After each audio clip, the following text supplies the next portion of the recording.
I've been starting off talking about the parsha, talking about the Torah reading for this coming Shabbos, this coming Shabbat, and that we're reading this week. And that has to do with, obviously, we're starting the book of Exodus. It's interesting, it's called the book of Exodus. We don't call it that, we call it the book of names, right? I mean, the Jewish name is Shemot, which is basically the names of, that's what it is. So what is that? What is the significance of a book being called names? So, but what is it a book about? So Nachmanides says that it's actually, it is a book of redemption, but doesn't start with redemption. It starts with despair. It starts with desolation.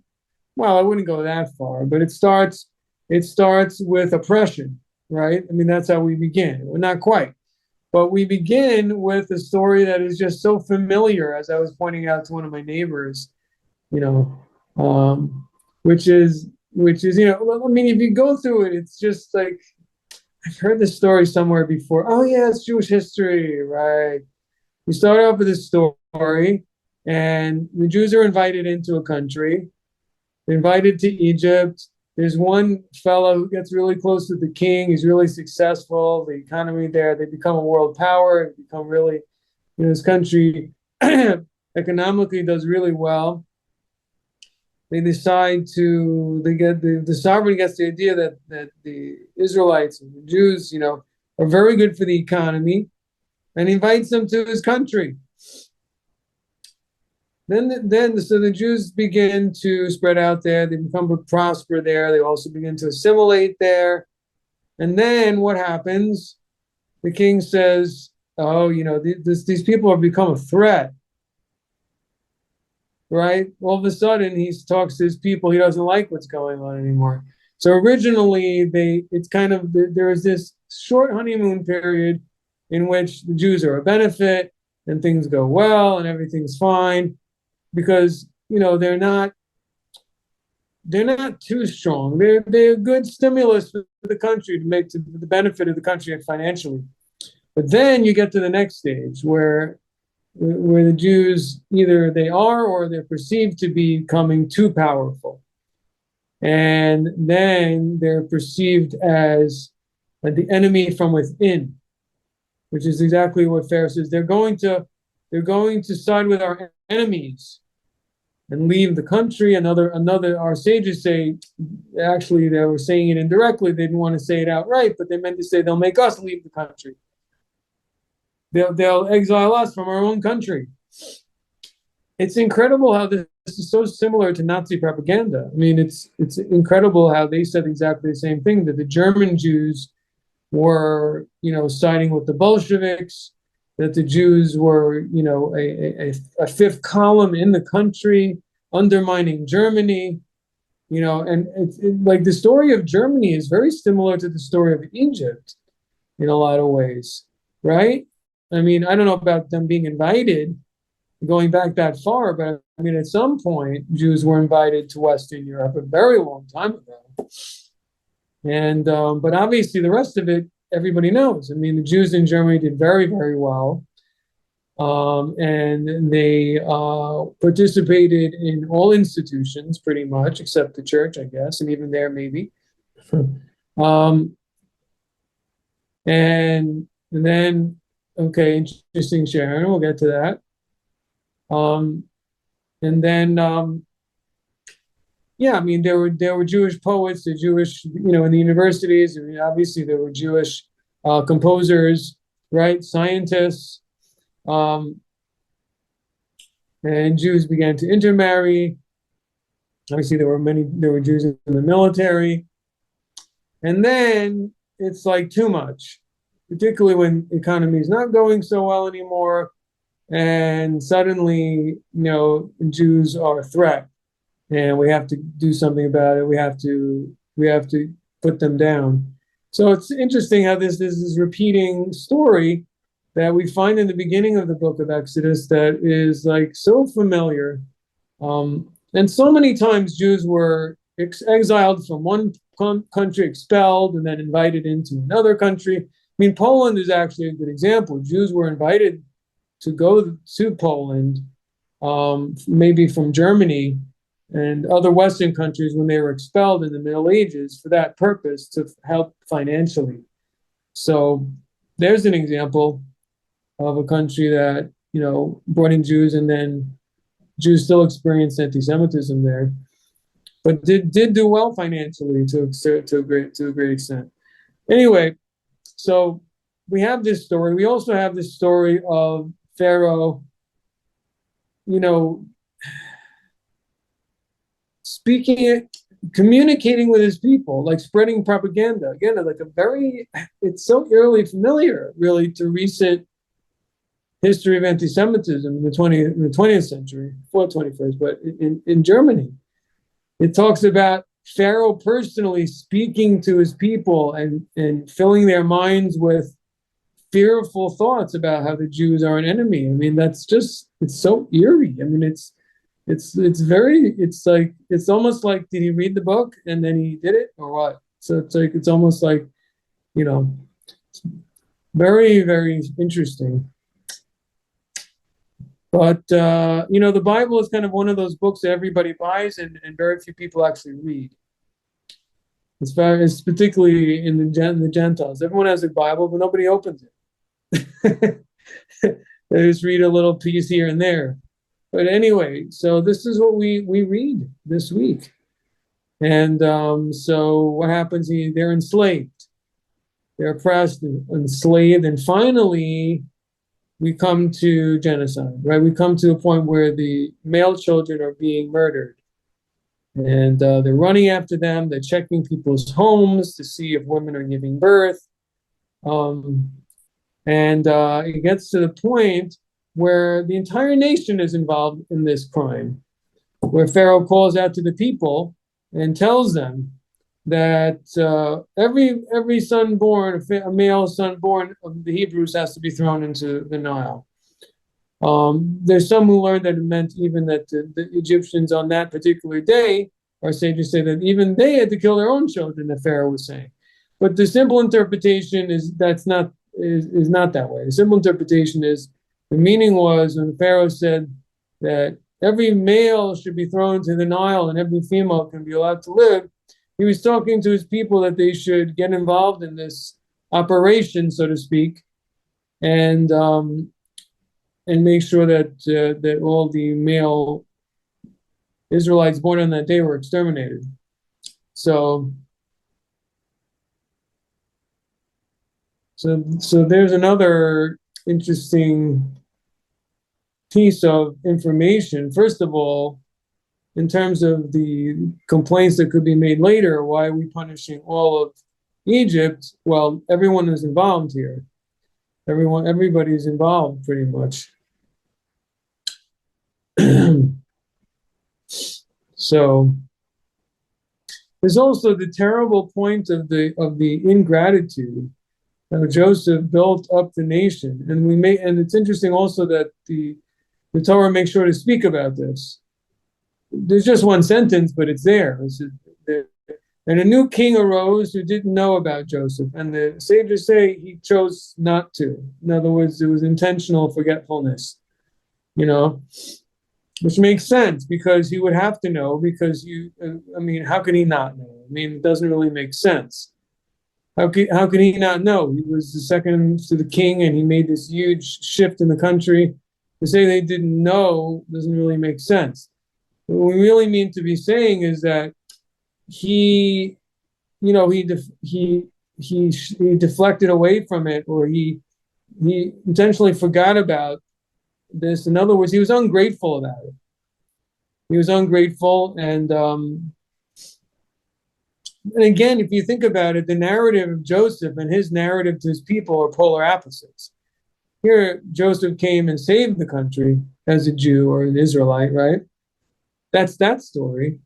And he's telling the people that the Jews are a threat, or the Israelites are a threat. So it doesn't really jive with Joseph's story. So he sweeps Joseph's story under the rug. And the people forget about that story. And now they're concerned with this new story. But it's also interesting in the fact that you could say that, again, in a certain sense, the Jews are their own enemies in a certain sense, because Joseph builds up the country, becomes a world power, and you can imagine that even though the Egyptians underwent a lot of difficulties during the time of famine and they had to sell their land and everything, but evidently they're doing quite well now. Evidently they're doing quite well. And with that comes, there's a certain level of jealousy, a certain level of feeling like someone wants to take someone. In other words, Pharaoh tells them they're going to want to take what's yours.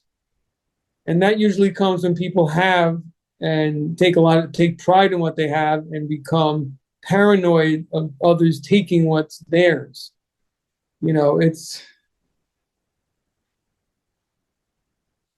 I mean, let me put this way, no offense, but I'll bring up something that I noticed, like a distinction, and it's not at all with everyone, but you see this kind of a tendency among non-Jews.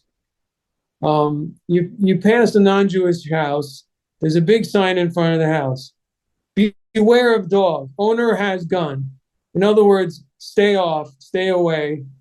You're a threat. This is my land. You come here, you may be shot. Stay away from here. It's a very non-Jewish attitude, as opposed to, I mean, hopefully in a religious Jewish home where there's a welcome sign or something. Usually it should, traditionally there's like a little sign in Hebrew that says, Bruchim Aboy, welcome. So there's a difference between an approach of, this is mine, stay away. Don't try to take what's mine. This is mine and my family's. So that's a power of division, and fear and paranoia that everybody's coming to take, and I need to kill him to keep what's mine. I mean, it's we have to obviously be ready to protect what's ours, but does that have to be the first expression that when we meet people, that's the first thing? Or that's what we're giving off? In other words, the first thing we want to give off is fear, threat. I'm dangerous, and if you don't behave yourself, then I'm going to beat you up. It's not it's an attitude that's, well, to be honest with you, it's a little bit, I don't know, should I say primitive, but it's a militaristic attitude. It's kind of like, I have to show my might to you and I have to protect what's mine. But it's also like, again, it shows this very deep, like I said, it's like, it's a lack of brotherliness between neighbors, that we're a community, that we should be thinking about how can we work together. As opposed to that, the attitude is, okay, every man for himself. That's really what it means. And I think that's a little bit dangerous, honestly. I mean, I think it's undermines. I think it's actually dangerous. In other words, what I mean to say is that, I mean, for example, like there's a little bit, or this, I don't know, what's it called, the prepper, or there's like people who are preparing for disaster. Also, it's kind of like me. I have to prepare myself. Everyone else, might come and take. I'm going to fill my house, and but that's not really the way to survive well. The way to survive well is together with others. That's how human beings have always survived, as communities, not by yourself. I mean, no matter how many cans of food you have in your basement, alone, you don't survive as well as when you work with others together. People can make a bond and trust. Because someone else have some knowledge or something you don't have, or just a couple extra pair of hands is better than one if you can work together with people. But that takes the risk of being willing to take the risk of reaching out and maybe, of making promises and helping others in order to help create a bond that they want to then help you. Yeah, they could double cross you. It's possible. That's a risk that you may have to take. But actually, I think that in reality, it's a mistake, because I think in times of real trouble, people do tend to actually work together.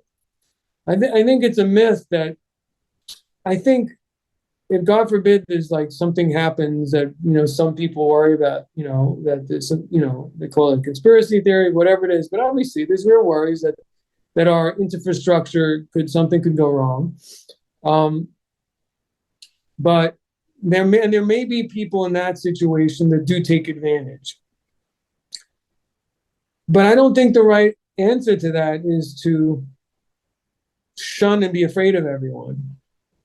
I think to like maybe build better bonds with your neighbors would probably be a better idea. Anyway, how did I get off on this? I forgot already. I think it had to do with, again, the paranoia of the Egyptians against their neighbors, against their Jewish neighbors. Instead of saying, wow, these people are so strong, maybe we can work together. How do we ensure that we continue working together with them? Instead, they turned against their neighbors. And I think that in the end of the day, that's in the end of the equation, it's probably causes more harm than good. Obviously, the Egyptians were punished directly by God. But even outside of that, in the more modern example, although Germany also from our point of view is also punished by God, but it's also, the point is the same energy. I think the point is the same energy that they use, the same hatred or this and desire to dominate is what brought to their demise, the Nazi Germany in the end. So similarly, I think with Egypt, you can say a similar idea. Okay. None of this is really so much of what I wanted to focus on. Just it's a 20-minute introduction.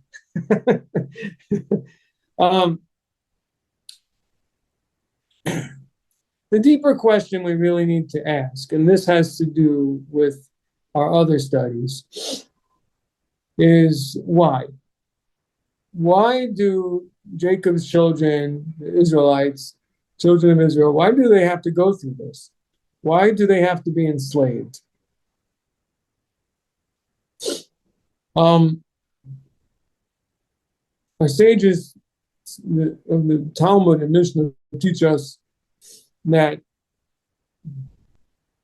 it was necessary, and I think you can understand that from the verses, it was necessary before the receiving the Torah that the children of Israel go through this exile. They go through the servitude in Egypt. And how can we understand this? Why should that be a prerequisite? If anything, you could say this, so crushes a person. How in the world, and particularly if you're talking about something, the Torah, which is this intellectually enlightening, morally enlightening gift. So is this really the right way to prepare for it by, having back-crushing labor and humiliation? Seems quite strange. Does anyone have any suggestions? Feel free to totally undermine the class and give away what I'm going to say. It's okay. I'm sure other rabbis have spoken about it, or other classes. Probably must have come up. But I mean, it's a fundamental question really about life. Why do we go through struggles? And some of them really can be so bad that they cause us a lot of harm, like post-traumatic stress syndrome. They cause a lot of psychological harm that may limit our ability to have self-expression even in a positive way. So why would God do that? How does that help us reach our goal in life of self-perfection? It's something a little bit hard to understand. And obviously, there's so much, so in general, like evil in the world. How can we, I don't really have an answer to the general question of why is there evil in the world. And I think there are levels of it that there's just no really answer for it. However,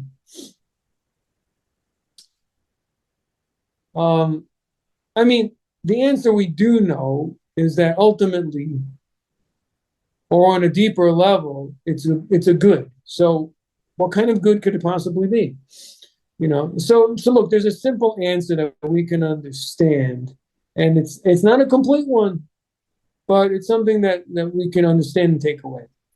And that is that, and we've spoken about this many times before too, but the Torah and performance of the commandments is a complicated business because actually our sages say that the Torah is an herb, or it's an elixir of life, and it's going to be also an elixir of death.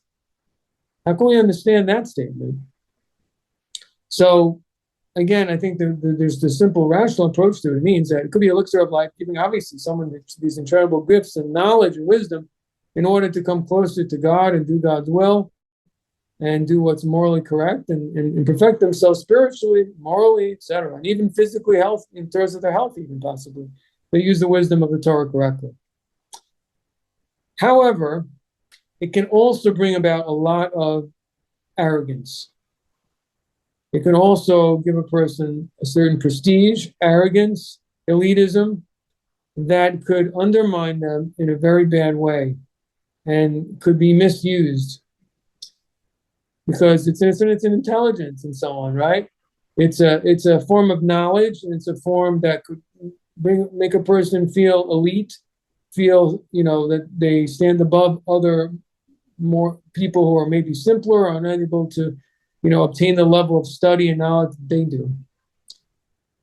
And evidently, this point is so fundamental.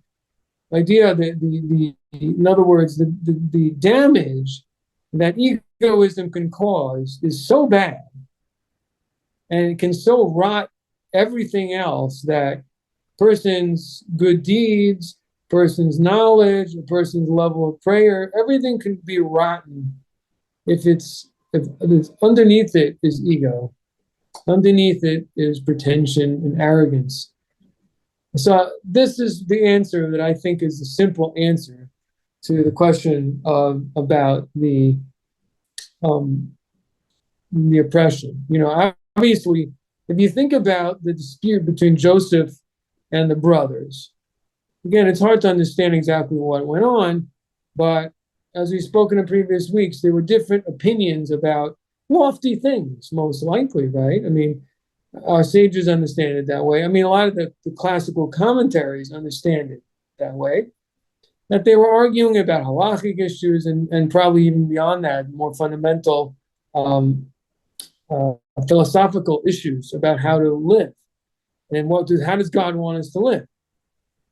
So, but that went too far. But if that caused so much division, then that means that there was some ego on some level there between the brothers. If it got so personal as it did between them, then there's a problem. And so there was some degree of ego there.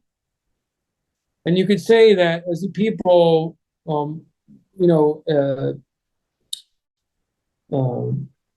had a lot of children and grew in number, that and people were not on the level of the tribes of the brothers, that this type of pride very possibly became, again, this is a bit of a theory because I haven't seen this anywhere, but this type of a pride, I mean, I'll tell you what part we do see, but generally it's not spoken about exactly in this detail, but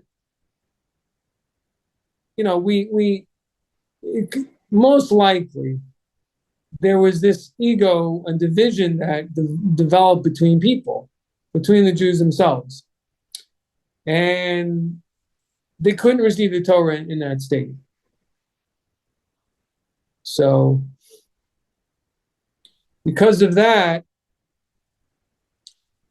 despite the fact that going through suffering is crushing, and so there's going to be a downside, but it's needed in order to get out of this, in order to humble the person, in order to get them out of, and also to bring them together as a nation, as opposed to separate entities, separate brothers, separate little mini tribes, separate tribes that don't feel like they're a whole. Here they're sharing in this suffering together, and their individuality is being, crushed, humiliated. And so that's a bad thing, but it's also has this upside that I'm mentioning to you about. Give me a moment, please. I'll be right back.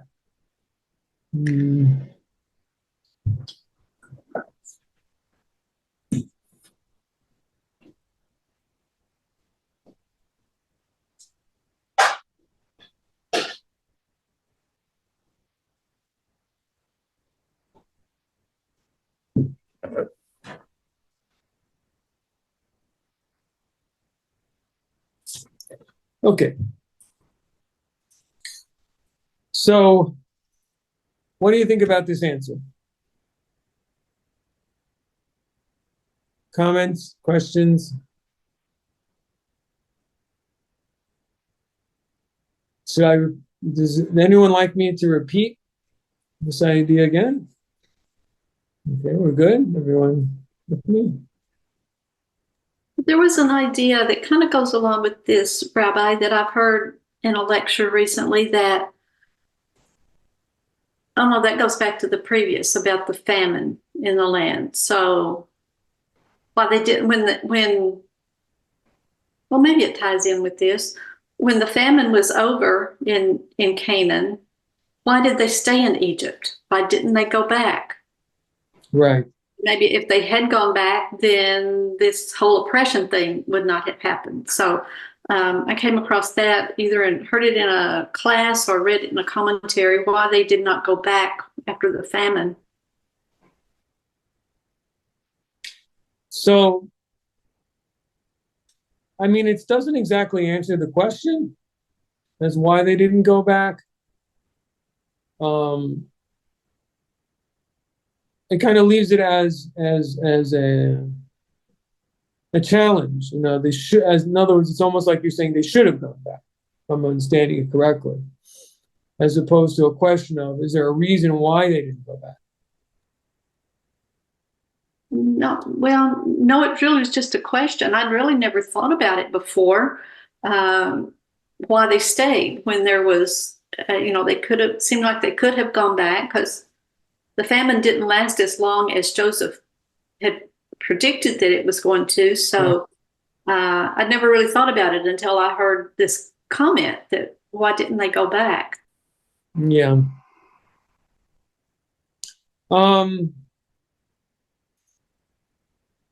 It's interesting because on the one hand, it seems like a tough question to answer. On the other hand, we see certain clues that it wouldn't have been so simple to just leave. I mean, Joseph himself, he couldn't leave the country even to bury his own father. He had to get permission. So I'm not so sure if it was just so easy for them to just leave. Maybe they couldn't just do that. And there's also obviously the other answer, which is something we experience today, which is just that they were doing really well. They were flourishing. So it's hard to leave when you have a good business, when all your children and grandchildren live there, and they're doing well, you have good schools. It's basically what the Jews in America are experiencing now. Why do Jews in America, on the whole, not go to Israel? On the other hand, Jews from France, Jews from North Africa, Jews, I don't know, Jews from a lot of other places, Europe, and obviously the Middle East, in the mid 20th century, went to Israel in large numbers. Why? Why in the United States the numbers are the smallest, even though American Jews support Israel probably more than any other, more than other Jews even. Certainly send a lot more money and so on. So how come so few move there? Because it's so comfortable here, because they're doing well. And even that, financially, Jews here probably, for the most part, not everyone, but are doing better than in Israel, or at least it's easier here than it is there. So it's hard to get people to go. When you're doing well, it's hard to. that's the old thing. Like when you're doing well, it's hard to leave. In fact, like my grandparents left Eastern Europe before the Second World War. So people ask me, "Oh wow, they left early. They that was smart." I said, "It wasn't smart. They were just broke. They just didn't have any money, so they had to try something else." So in a certain sense, that's maybe difficulty here, or maybe it's a good thing. Maybe it's meant to be. But in any event, I think that was part of it there. Clearly, I mean, they were doing really well, and so it's hard to get people to leave. But there's also seems to be another element there because Joseph says to brothers, "Look, when God remembers you and takes you out of here, take my bones with you." So evidently, it really wasn't easy to go. It wasn't something like today where you just pick up and you have your bank account money transferred and you sell your. It probably wasn't that easy, you know. Your assets and land and things that it was providing, especially there was a large number of them, was providing a lot of taxes to Pharaoh, and he probably had to get permission to leave, which Pharaoh probably wasn't going to give them. So, I think it may not be so simple to believe that it was just something that, that was there, that they were wrong in staying. It appears from Joseph's statement that God will remember you and take you out of here, that it wasn't something that they could just do. The Torah doesn't give us the details, but it seems like you couldn't just leave. Maybe you could leave if you leave everything you have behind. Maybe that's what I'm imagining here. I mean, is it because they came, Pharaoh gave them land, they did well, and so now they want to leave. So Pharaoh said, "Well, you did well on my land, so now you got to leave everything here." They probably weren't ready to do that. I mean, that they may not have even, that might have been enough. They may have had to get permission, which Pharaoh wasn't going to give them. So there are all these different elements. And it's I guess we're a little bit in the dark about it. Okay, so there's another point. So the first one, let me just say it again, is that the exile and the difficulties of exile and the difficulties in our life that are really, really hard. I'm talking about the hardest. Right? I'm talking about the things that really actually even cause damage. That one positive thing that comes out, which may be a lot more important than people realize, is humility. But that's the thing, is we have to be careful that if we go through difficulties and we become resentful and we become angry, so that kind of undermines the whole point of the suffering, because the point of the suffering was to make us humble. If we turn that around and blame everyone around us and become angry people, so we haven't gained anything. So that's really something to keep in mind. That humility is so important that it may be one of the reasons for some of the suffering that we experience in our life. The other point is, that it says in Holy Works and Hasidic works and other places, I'm sure, is that the difficulties we experience, like I started our conversation today talking about, the difficulties we experience in overcoming challenges to do Hashem's will in the exile, it calls upon us for all different types of difficulties. And the same thing, obviously, with B'nai Noach. It calls upon us to draw deeper into our we have to tap into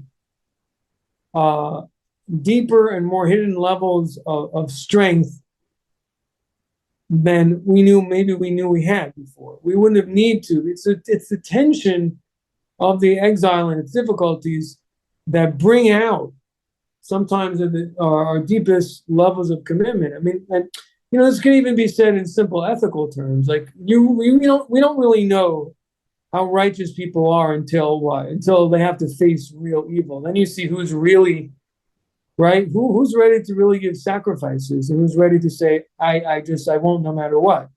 It's a very unique. It's usually a small minority of people, but those small minority really shine in terms of their courage and bravery and heroism, and just their strong ethical backbone. And so that is something that only those situations bring. And so that's also something that says in the holy books, the Hasidic works, that it's through these difficulties and darkness that we draw out the deepest levels of our soul, to use them to confront all different challenges. So that's another point.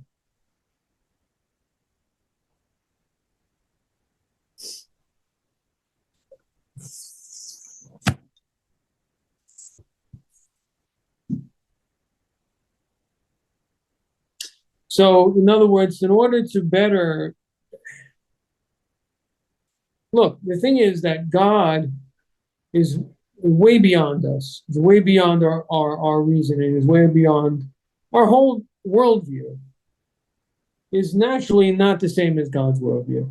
In order to really absorb it, we have to silence our own natural inclination of way of thinking. And that's why humility is so important. It's not just so important, but it's a prerequisite for receiving the Torah, because the Torah is basically, it's from, it's God's perspective on the world and God's values and priorities. And how can we, it's one thing to say, yes, I'll do it. It's another thing to really become integrated with you and fully accepted, and no matter what. And that person needs to become selfless. And going through these difficulties helps prime the person to put them in the right state where they can do that. A person who's been super successful and they're top of a Fortune 500 company, okay. All right, okay, no shame. If somebody is the top of a Fortune 500 company, it's very hard to, talk to them about Judaism, if they're not religious or something. Everything's going well, and their ideas of what life's about has worked for them. So it's hard to talk to that person about, hey, you're totally wrong about everything. I mean, he'll probably laugh you out of his office. I mean, right?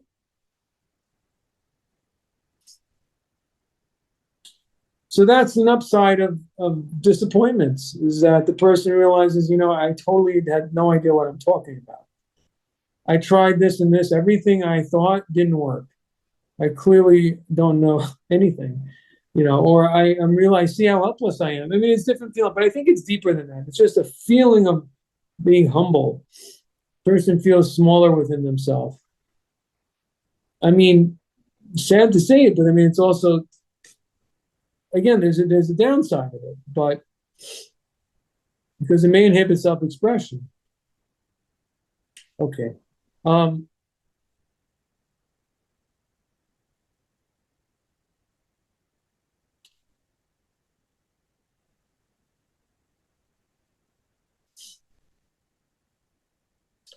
it's also interesting in this case of the children of Israel, and I think this is a point about specifically that's related to the Jewish people in particular, is that when they are crushed, their faith comes out.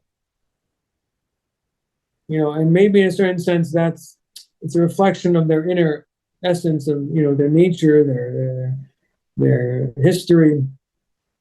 But that's what we see here, right? That when things got worse, they cried to God.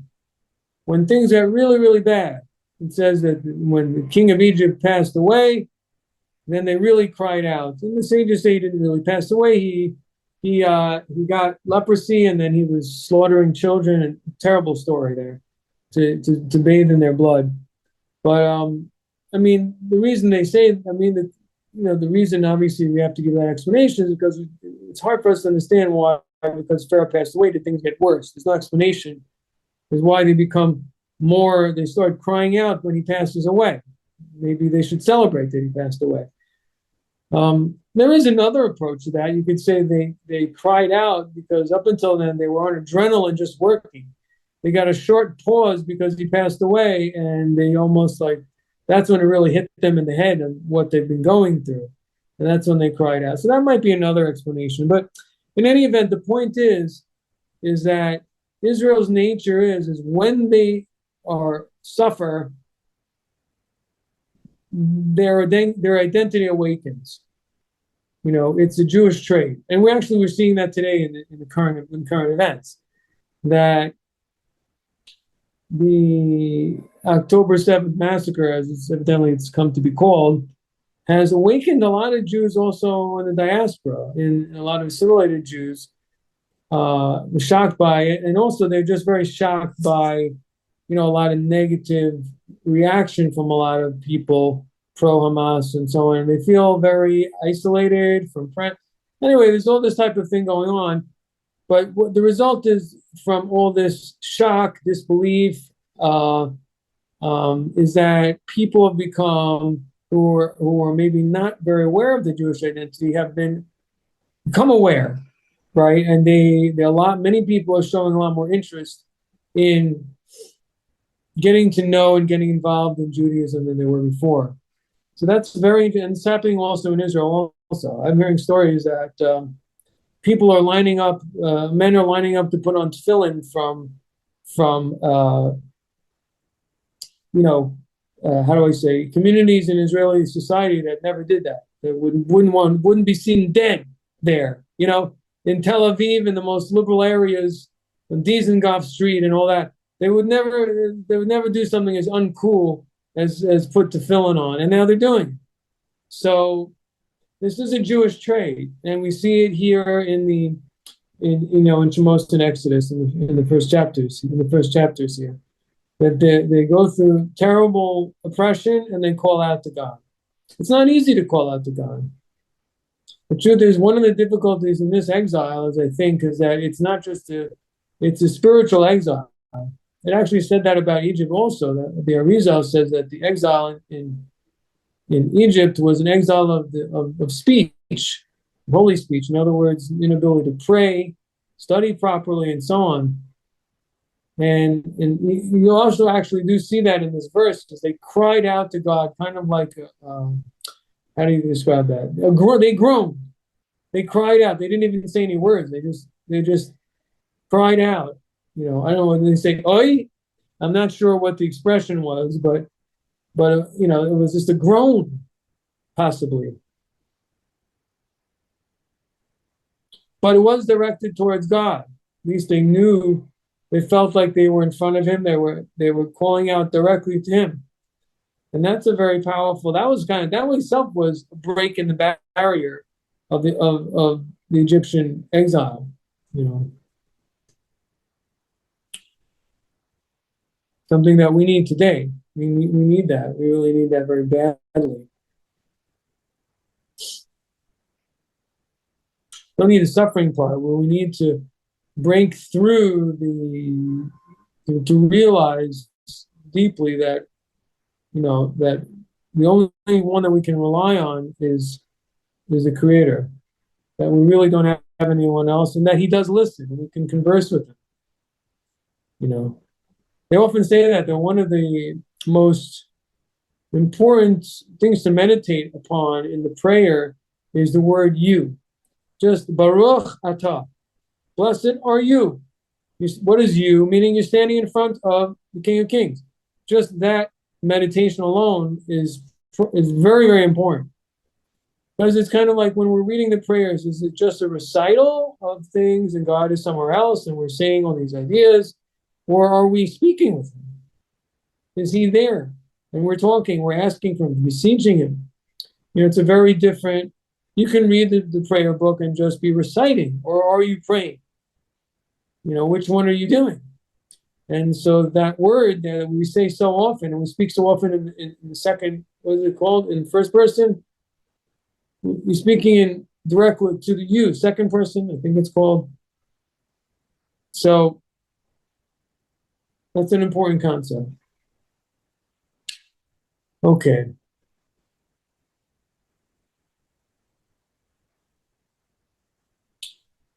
And that's really an important part of, and as far as the duties of the heart go, guards of faith.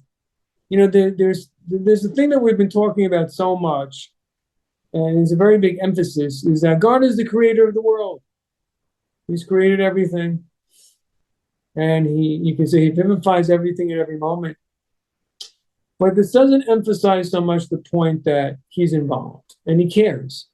And that's another point that we have to like really meditate on in our minds, because again, we live in a world where he's so hidden and we may not realize this. We may not pay attention to it. Maybe everyone here does because you're all such righteous people. So I don't know. But it's you know, and in the case of in the Buddhist, he does speak about how a person should think personally about all the good that's done for them. Maybe I am a bit of a broken record about this, but the fact that the person, that God took care of the person all the way from the womb, gave them hope, God willing, a caring parent. He talks about the fact that God put the nature in the parent to want to take care of the helpless infant. So the point is, in other words, to think about everything that he did for us, meaning for you as an individual. Think of all in your individual life of the caring that God has done for you. And that basically means all the good around you, since all reality that's around you. The problem, I think, that is hard to do is that as we start reviewing our life, so there are things that are wonderful and beautiful, but then there's also things that are very painful. And so the easy part is, feeling love towards God and feeling that you could trust him about all the good things in your life. But how do you deal with the other things? It's very similar in that way to relationships with other people. Like, in other words, when people in our lives hurt us, that could put a wedge in the relationship. And I think that's a tough thing in terms of our relationship with Hashem. Just as people, we're only people. So even though on a level, really, so in terms of our actions and speech, we can't, God forbid, rebel or show any resentment. But in the level of feeling, though, isn't it kind of hard to not to feel like, it's kind of a question that people have asked me, and that is, you say you should trust God, that things are going to be good. But a lot of things, I've been disappointed about a lot of things in life. And if God's in control of everything, then he did it. So how can I be so sure that things are going to be good? It's a very tough question, And it's similar to this question, like if we're going to base, and this brings us back to our first point, by the way, but if we're going to base our love of God on reasons, he does this for us, he does that for us. The problem is there's always contrary reasons why we shouldn't. And so if that's the case, particularly in the exile, meaning right now where we face so many difficulties, so reason isn't enough. We can't love God based on he does good for us alone because, well, he also does things that we don't like. So how does that work? He's also, God forbid, a person like, I'll give you an example, which is a terrible, tragic example, but if somebody, again, we're thinking about the fact God gave me parents. Well, what if a person lost a parent at a young age? So God also took that parent. So how do they negotiate that? Of course, one answer person I think is a good and powerful answer is that when the person realizes, despite their difficulties, that they've survived and they found the strength to persevere despite, that's come from God. And that's a good way to, like, the other side of the difficulties is the upside, that we're still here and we've made it through and we're still strong. And that is something kind of amazing because, you could think, I don't know how I got through that. And here I am. So there is that. That's one thing we could think to ourselves. But there's another level of, I think, of just, again, it's like a level of, it's not because of any reason, but because, because this is a higher calling. And how would I say that? I mean, from a moral perspective, it's easy. The point is, this is what's right, and I have to do what's right, and that's kind of the idea of it. It's like I have to cling to the good, no matter what. And God is the ultimate good. So I must cling to you, even though I don't understand.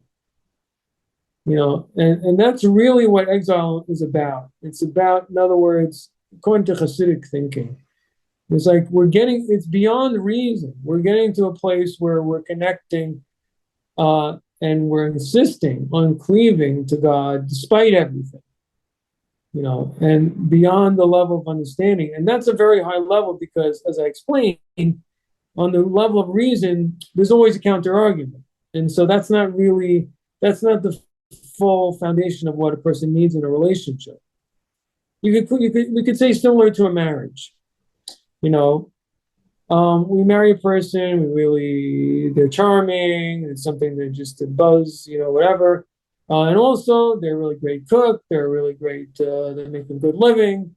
They could see that I could have children with this, blah, blah, blah, blah, blah, right? But after we're married, and then there are other things about them, I mean, we don't like this and this and this, and then suddenly, if we go with the approach of, and again, I'm not talking about an abusive situation, but the approach is, look, this is my spouse. This is my life. It's like this is myself. I don't question myself if I want to live myself anymore. This is it. This is the person that I made a vows to, that, and this is my partner. End of story. And everybody really knows this. I mean, once a person's decided, unless things are really bad. Otherwise, that's why Hollywood people end up divorced, because if you're constantly questioning, maybe there's something better somewhere, then you're not married anymore. You're finished. You can always, particularly when people get accustomed to another and take all their wonderful qualities for granted, they start thinking, well, maybe there's someone else. But so the point is that it's not about a reason at a certain point. Once we're already in it, it's not about a reason anymore. It's just a fact. We're one entity. There's no reasons anymore. The reasons were in the beginning. Now there aren't any. Now it's just we're together now. Anyway, you can agree or disagree with that example, but it is the point here when it comes to HaKadosh Baruch Hu, when it comes to Hashem, is that we're cleaving to him because he's the ultimate good. And because he's the eternal, however you want to look at it, because I must. Despite everything. And that's very, very powerful. Let's see. I didn't speak about Tehillim today. I'd like to get in a little bit of a short thought. So I want to just talk about today about something that we see in this chapter so much. And if you take a look in verse 14, chapter 119. So one translation is basically, I'm sure all translations are pretty much the same. It says, I have rejoiced in the way of your testimonies as I would with all riches. So this idea that it's a joy and it's something so precious to study it and know the Torah I think it's a very unique Jewish idea, that there's knowledge that makes you so happy, that it's so precious. It's more precious than gold. And so this is like really the opposite of the classical Christian view that the law is a burden and something dangerous, that they expound, that you find in Christianity. So you see the Bible here, King David says just the opposite. just the opposite. That it's something precious that you want to, you are, what is it that people do with gold? They go crazy. There's a gold rush. What does a giant pile of riches do? It makes people nuts. It makes people run after it. They'll give their last, some people give the last drop of blood to get it, right? The point is, it's something you run after, and it's actually a little bit obsessive. Like greed makes people crazy. They can't get their minds off how they're going to get money. Especially it's a lot of money available. How many of those lotto tickets they're going to get they're trying to get for the $100 million that's that's in the latest lotto or something that's available. Everybody's waiting to see who's going to. But anyway, so can we say this is a prerequisite? I mean, King David is talking about. Well, he's just describing his experience, but you could also say that he wants to proclaim this to God because he wants God to bestow upon him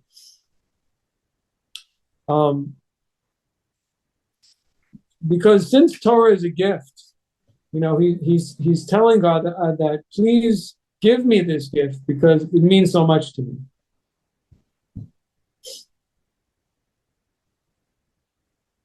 So obviously, and this is something that we should try to think about. But also, it shows you also that, like every individual, we also know that people who really like money, like even small amounts, like they're careful with a small amount also. And so even if we don't have time to study a lot of Torah, but it's just a little bit, even that little bit is also precious. A couple of dimes here, a couple of dimes there, it all adds up, right? So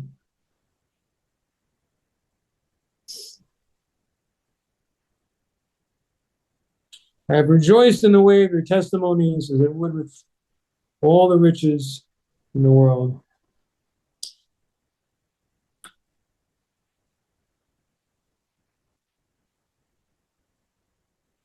Yeah. Verse 16, I will delight in your statutes. I will not forget your word. So rejoice, not just rejoice, delight. It's a delight. I mean, there's also a difference there. Like I can appreciate its value. That's money. I appreciate the value of money. And so I really am happy getting it. I feel elated when I have a lot of it. But that's not a delight. A delight is like, your favorite ice cream or I don't know, other pleasures that might give a person a pleasant feeling. Maybe.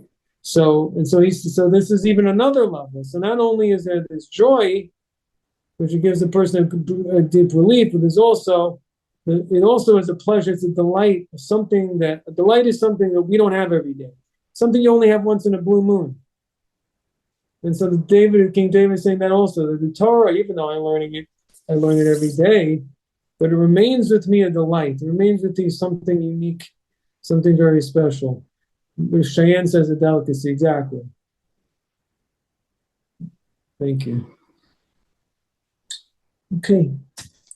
Any thoughts or comments or questions on any of this?